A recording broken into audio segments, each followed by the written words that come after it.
예수님께서 부활하셔서 승천하시고 떠나고 난 다음에 하나님께서 보내주시는 것을 기억하라고, 기다리라고 했던 그 기억 속에서 마가의 다락방에 120명이 모여서 그들은 무엇을 했을까 하는 생각을 하게 됐습니다.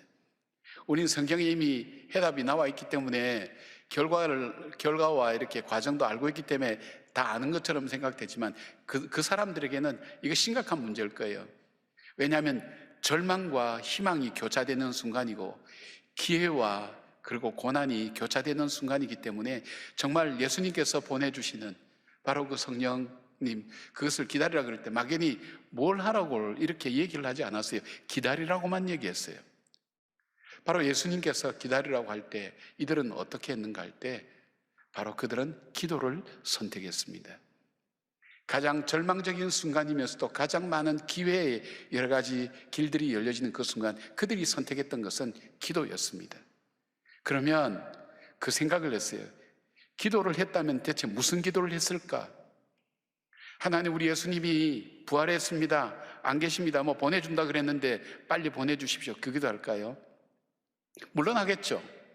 지금 내 현실 속에 있는 어려움도 있습니다, 지금 내 상황이 지금 심각합니다, 그 기도도 했겠죠. 그러나 그들이 무슨 기도를 했을까?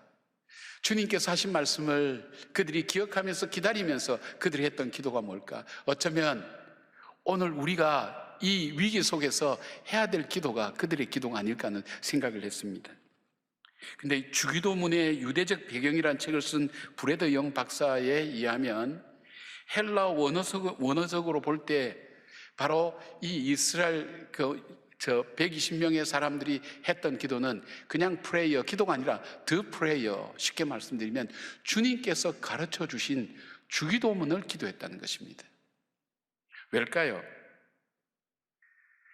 왜 그 주님께서 가르쳐 주신 기도를 그들이 가장 절박한 그 순간, 미래를 알 수 없는 그 순간에 그들이 기도했던 것이 왜 주님께서 가르쳐 주신 기도를 했을까요? 이 기도 속에는 주님께서 가르치신 이 기도 속에는 우리가 정말 기도해야 될 내용들이 이 기도 속에 담겨 있기 때문입니다.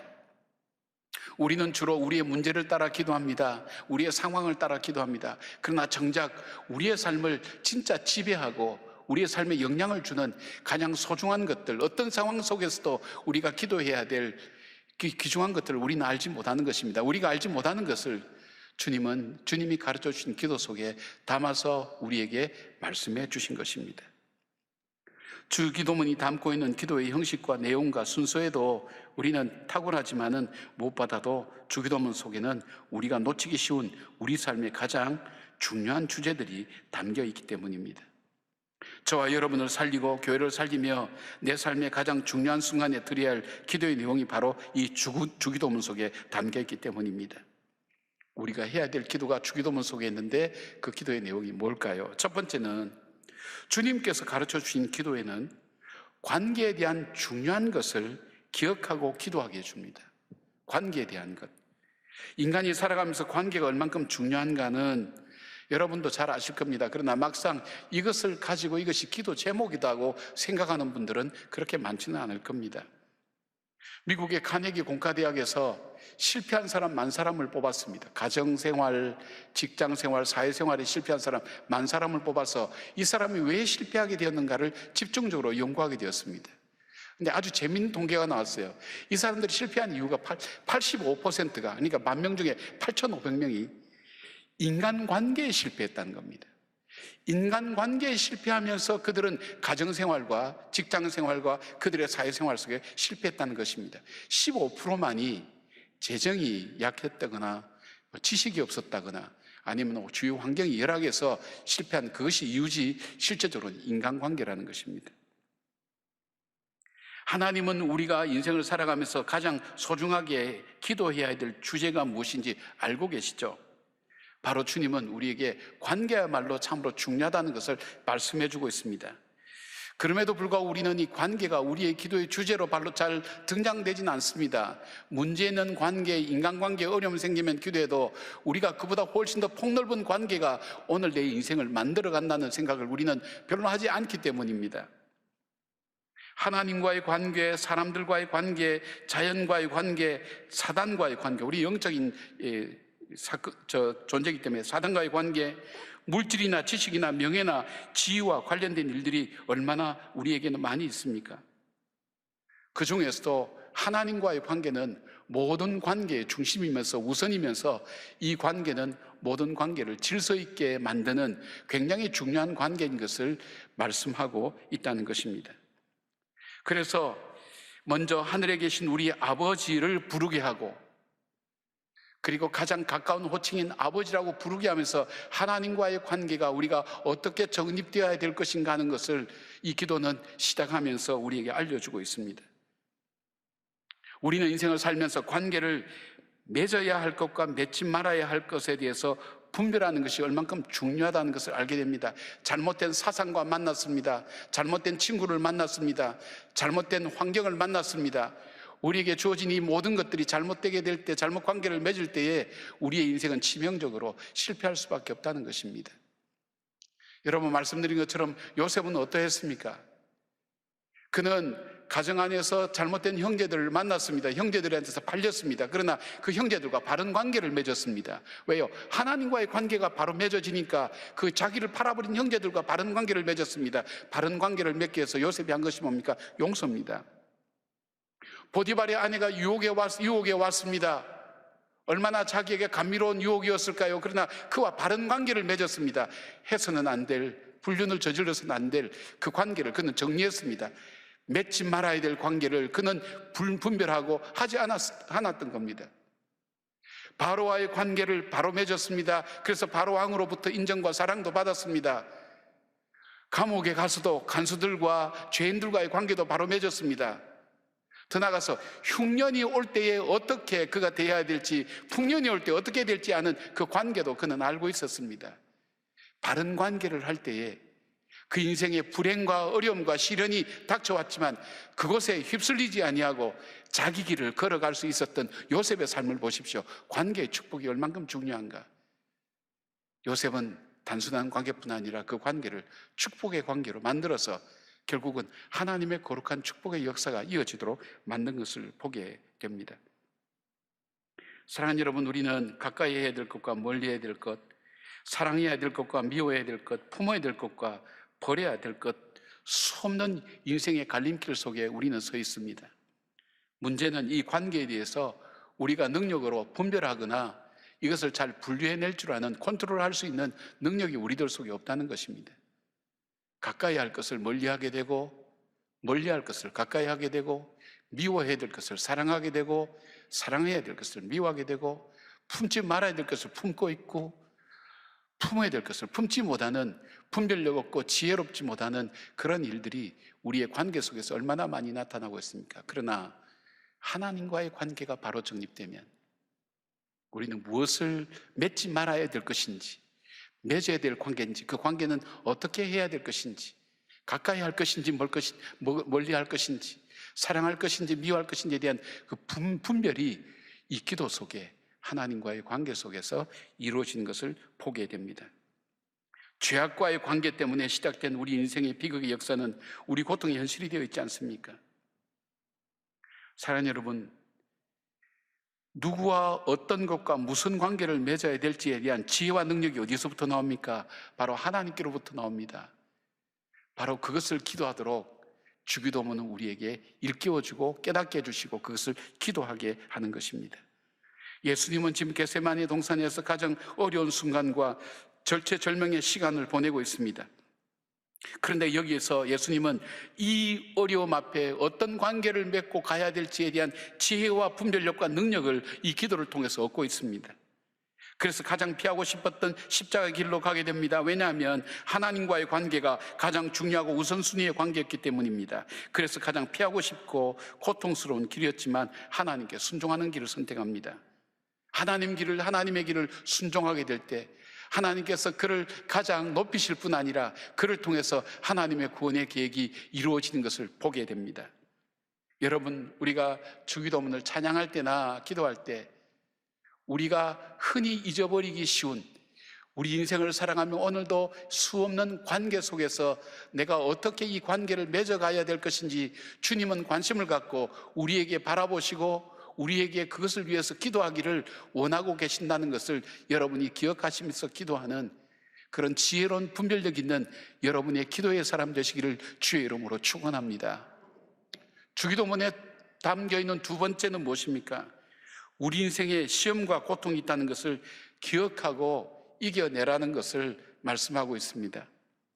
우리가 즐겨 부리는 찬송 중에 죄짐 맡은 우리 구주 찬송 가사 중에 시험 걱정 모든 괴로움 없는 사람 누군가, 근심 걱정 무거운 짐 아니 진자 누군가, 그 가사를 공감하면서 부른 이유가 뭘까요? 인생을 살아가면서 인생은 짐을 지고 무거운 걸음을 걸어갈 수밖에 없는 것이 우리 인생의 길이구나 하는 것을 우리가 공감하고 있지 않습니까? 오늘도 우리는 시험과 염려와 걱정이 우리 인생길을 떠날 수가 없다. 늘 내 삶 속에는 시험과 염려와 걱정이 내 삶에 머물러 있다는 것을 우리가 알기 때문에 이 찬송 부를 때 가슴 깊게 부를 수 있는 것 아니겠습니까? 우리가 행복한 인생을 살기를 원하지만 행복할 수 없는 장애물들이 얼마나 많은가. 그런데 인생은 아이러니하게 행복을 연구하는 사람이 이렇게 얘기합니다. 우리 인생의 행복과 불행은 인생의 행복한 일과 불행한 일 그 자체에 달려있는 것이 아니다. 인생의 시련과 어려움이 올 때 그것을 어떻게 잘 극복하고 이겨내는가, 거기에 따라서 인생의 불행과 행복이 결정된다고 그렇게 이야기를 하고 있습니다. 근대 올림픽의 창시자 쿠베르탱 남작은 올림픽 종목을 정할 때에 많은 사람들의 반대도 불구하고 그는 장애물 경기를 꼭 넣었습니다. 근데 오종 경기를 얘기죠. 장애물 경기를 꼭 넣었습니다. 왜 이분이 장애물 경기를 넣게 되었냐면 올림픽 정신이 있을 때 이것이 있어야 된다는 거예요. 그는 프랑스 한 기마부대의 한 장교의 일을 기억했습니다. 그 전선의 위기가 처했을 때 전령으로서 말을 타고 가서 전령으로서 지금 상황을 설명해서 구원을 받아야 될, 반드시 전해야 될 그 메시지가 있는데 이것을 전하기 위해서 이 프랑스 기마부대의 이 장교가 말을 타고 갑니다.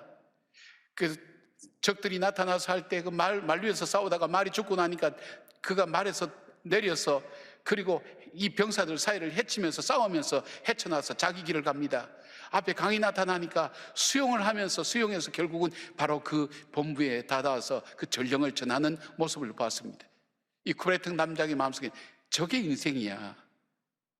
우리 앞에 수없이 주어지는 염려와 근심과 어려움이 있지만 저걸 헤치고 내가 가야 될 길을 가는 것, 이루어야 될 것을 이루는 것, 이것이 인생이야. 그래서 그는 올림픽에 반드시 이 장애물 경기를 넣을 수 있게 된 것입니다. 문제는 우리가 장애물을 잘 극복해야 된다고 하는 것을 알지만 우리 주님께서 우리에게 말씀하시는 것이 있습니다. 너희들이 보는 장애는 부분적이요, 제한적이요, 현상적이요, 물질적인 거라는 거예요. 우리들 삶의 진정한 장애는 우리로 하여금 행복하지 못하게 만들고 복되지 못하게 만드는 진정한 장애는 바로 사단이라고 주님은 말씀하고 있습니다. 사단은 우리 영혼과 우리의 삶 자체가 파멸에 빠져서 불행하며 사망에 이르도록 우는 사자처럼 우리를 노리고 틈만 있으면 전방위적으로 공격이 와서 무너뜨린다는 것입니다. 그래서 바울은 우리의 싸움은 혈과 육에 속한 싸움이 아니라고 했습니다. 우리가 알고 느끼고 고통당하고 괴로워하고 우리가 갈등 겪는 단순히 그 문제가 아니라는 것입니다. 큰 힘과 지혜와 인격을 가지고 있는 어떤 존재가 거짓말과 이간질과 더러운 것으로서 우리가 갖고 있는 모든 것을 다 헤집어 놓으면서 어쨌든 파멸과 파괴로 몰아넣기 위해서 집중적으로 쉬지 않고 지금도 우리를 무너뜨리기를 원하는 존재가 너희 삶 속에 있다는 것을 깨닫고 알으라는 것을 말씀하고 있습니다. 시험과 유혹이라는 단어로 표현되지만 그렇게 단순하거나 쉬운 거거나 형상적인 것은 아니라는 것입니다. 주님은 지금 겟세마네 동산에서 사단과 싸우고 있습니다. 주님의 길을 방해하고 막고 가지 못하게 하는 것입니다. C.S. 루이스는 사람들이 마귀의 시험에 농락당하는 이유는 마귀를 과소평가하거나 과대평가하기 때문이라고 지적합니다. 쉽게 말씀드리면 마귀가 없어. 마귀가 어디 있어? 어디에 귀신이 있어? 그런 건 없어 얘기하는 사람도 있습니다. 아니면 반대로 모든 것이 그는 마귀 장난이라고 얘기한 사람도 있습니다. 과대평가거나 과소평가거나 하기 때문에 마귀의 농락에 넘어간다는 것입니다. 오늘 저와 여러분이 늘 끊임없이 무너뜨리기 위해서 힘있고 지혜있고 능력 있는 사람이 추적해서 내 삶의 틈만 보이면 언제든지 공격하기 위해서 무너뜨리겠다는 사람들이 있다는 것을 여러분 알면 어떻게 하시겠습니까? 눈에 보이는 그 문제가 아니라 오늘 내 인생 자체를 파멸로 몰아넣고 나와 관계된 것을 무너뜨리기 위해서 정말 기가 막힌 방법으로, 내가 상상하지 못한 방법으로 내 인생을 파멸로 몰아넣는 적이 있다면 여러분 어떻게 하시겠습니까? 두려운 일 아닙니까? 사단에 속아서 예수님을 부인하며 나라까지 떨어졌던 베드로는 베드로전서 5장 8절에 이렇게 얘기합니다. 근신하라, 깨어라, 너희 대적 마귀가 우는 사자같이 두루다니며 삼킬 자를 찾나니 라면서 사단을 너희 대적이라 그랬어요. 너의 대적, 지금 여러분의 대적, 그 대적이 우는 사자처럼 어떻게 하든 무너뜨리고 행복하지 못하고 복되지 못하고 하나님께서 주신 그 은혜를 받지 못하고 감사한 마음과 평안한 마음을 깨뜨리기 위해서 기가 막힌 방법으로 우리의 삶을 뒤집어 놓는다는 거예요. 그리고 파멸에 가도록 만든다는 거예요. 그것이 베드로가 경험했던 삶이었어요. 자기는 의리도 있었어요, 신념도 있었어요, 지혜도 있었고 지식도 있었어요. 12제자나 이끄는 그 개성이 강한 그 제자들 이끌 만한 능력도 있었어요. 그러나 그가 가졌던 신념, 신의, 노력, 자기의 지식, 모든 것 한순간에 다 날아가 버리지 않았습니까? 사단이 밀가부도 달 때 주님께서 기도하지 않았다면 그는 완전히 나가 떨어졌을 겁니다. 자기의 경험을 통해서 얘기합니다. 틈을 주지 말라고. 우는 사자처럼, 배고파서 먹이를 찾는 우는 사자처럼 우리를 넘어뜨리기 위해서는 그 사단에게 틈을 주지 말라고. 근데 우리가 이거 어떻게 할 수 있습니까? 우리 주님이 우리 힘으로 안 된다는 겁니다. 여러분, 우리는 문제를 따라서 기도할 때 문제 나타난 현상을 따라서 기도하지, 그 배후에서 이 문제를 통해서 복된 일이든 행복한 일을 통해서 우리를 무너뜨리기 위해서 파멸로 몰아넣기 위해서 계획과 간교와 이 뭡니까? 음모를 가지고 우리에게 다가오는 것을 어떻게 우리가 분별하고 이겨나갈 수 있습니까? 우리 힘으로 할 수 없다는 것입니다. 그래서 바울은 에베소서 6장 18절에 이렇게 말씀합니다. 모든 기도와 간구를 하되 항상 성령 안에서 기도하고 이를 위하여 깨어 구하기를 항상 힘쓰며 여러 성도를 위하여 구하라, 그래 됐습니다. 여러분, 여기에 깨어 있을 때에는 시험이 오는 시점을 압니다. 아, 요거 시험이구나. 그리고 그 시험을 이길 만한 능력이 깨어 있을 때, 기도할 때, 근신할 때 주어지는 것입니다. 물리칠 수 있는 능력이 나에게 주어지는 것입니다. 그래서 중요한 것은 깨어서 기도하는 것. 기도한다는 것은 뭘까요? 내 힘과 내 능력 의지하지 않고 성령의 도우심을 의지해서 이겨나가는 것입니다. 우리의 이성이나 지식이나 경험이 아닙니다. 성령의 도움입니다. 여러분, 우리가 편할 때에 나는 언제까지나 예수 믿고 이렇게 편안하게 잘 지낸다 생각할 때가 있을 줄 압니다만은, 그러나 사실은 그때가 가장 위험할 때입니다. 왜냐하면 방심하기 때문입니다. 우리가 어려울 때는 그때가 가장 우리에게 더 위험할 때입니다. 왜 그렇습니까? 우리는 쉽게 포기하기 때문입니다. 정체를 모르는 적들과 싸워야 되기 때문입니다. 영적으로 잠잘 때는 우리는 하나님 앞에 나가지 못합니다. 우리 주님께서 가르쳐 주신 이 기도에는 너희들이 눈앞에 보는 단순한 그 시험과 그 방해가 문제가 아니라 엄청난 영적인 세력이 너로 하여금 무너뜨리고 파괴하기 위해서 끝까지 포기하지 않고 이 끝나지 않는 이 전쟁을 끊임없이 일으키는 그 존재들이 너희들 속에 있는데 그것을 너희 힘으로 이길 수 없다는 겁니다. 어떻게 해요? 성령 안에서 기도하라는 거예요. 이 기도가 주기도문 안에 포함되어 있다는 거예요. 여러분, 기도를 못하면 문제를 따라서 그냥 계속 그렇게 기도하는 것만 아니라 정말 내가 기도해야 될 것이 뭔지를 모르면 주님이 가르쳐준 기도만 계속해서 반복해서 기도하셔도 얼마나 좋은 기도인지 알 수가 없습니다. 나도 잘 모르면서 정말 드려야 될 기도를 드리게 된다니까요. 그러나 나는 논리 있고 조리 있고 그리고 합리적이고 이성적이고 말 잘하고 그렇게 해서 기도한다 할 때, 그러나 그럼에도 불구하고 그 속에는 우리 영적인 세계를 보지 못하면 영적으로 마귀에게 타격을 줄 수 있는 기도를 우리는 하지 못하는 거예요. 그래서 주님께서 우리에게 성령 안에서 깨어서 기도하라고 그렇게 말씀하는 것입니다. 사랑하는 여러분, 주기도문을 묵상하면서 기도해 보십시오. 주님께서 우리가 눈앞에 보이는 이 일보다도 그 너머에 우리로 하여금 불행하게 만들고 우리를 파괴하는 어둠의 영들의 역사들이 훨씬 더 많다는 것을 우리로 하여금 일깨워 주시고, 깨어서 근신하며 성령의 도우심, 우리 자신만의 힘이 아니라, 하나님, 내 지식이 아닙니다, 내 의지가 아닙니다, 내 경험이 아닙니다, 내가 갖고 있는 어떤 소유나 능력이 아닙니다, 성령께서 도와주시지 아니하면 나는 이길 수 없습니다는 영적인 기도와 권세와 능력이 바로 이 주님이 가르쳐 주신 기도 속에 있다는 것을 믿는 여러분 되시길 바랍니다. 세 번째로, 주기도문 속에는 하나님이 가장 기뻐하시는 감사와 찬양의 기도를 바로 하게 합니다. 다윗은 가장 험난하고 힘든 인생을 살았던 사람입니다. 그럼에도 불구하고 목동에서 왕이 된 사람이며 하나님 뜻에 합당한 사람이라는 최고의 칭찬을 들었던 사람입니다. 목동에서 왕이 되었다, 그 쉬운 얘기가 절대 아니죠. 근데 그는 그 이유에 대해서 시편 37편 4절에 이렇게 이야기합니다. 여호와를 기뻐하라, 그가 내 마음의 소원을 내게 이루어 주시리로다.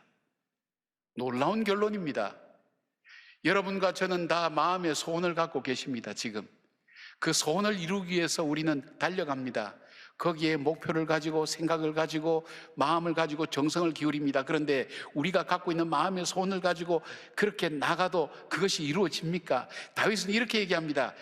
내가 내 마음의 소원을 이루기 위해서 내가 노력하고 애쓰는 게 아무것도 아니라는 겁니다.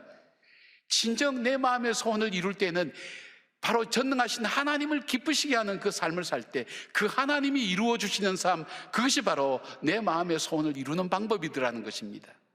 그러면서 그는 5절 6절에 이렇게 얘기합니다. 내 길을 여호와께 맡기라, 그를 의지하면 그가 이루시고 내 의를 빛같이 나타내시며 내 공의를 정오의 빛같이 하시리로다.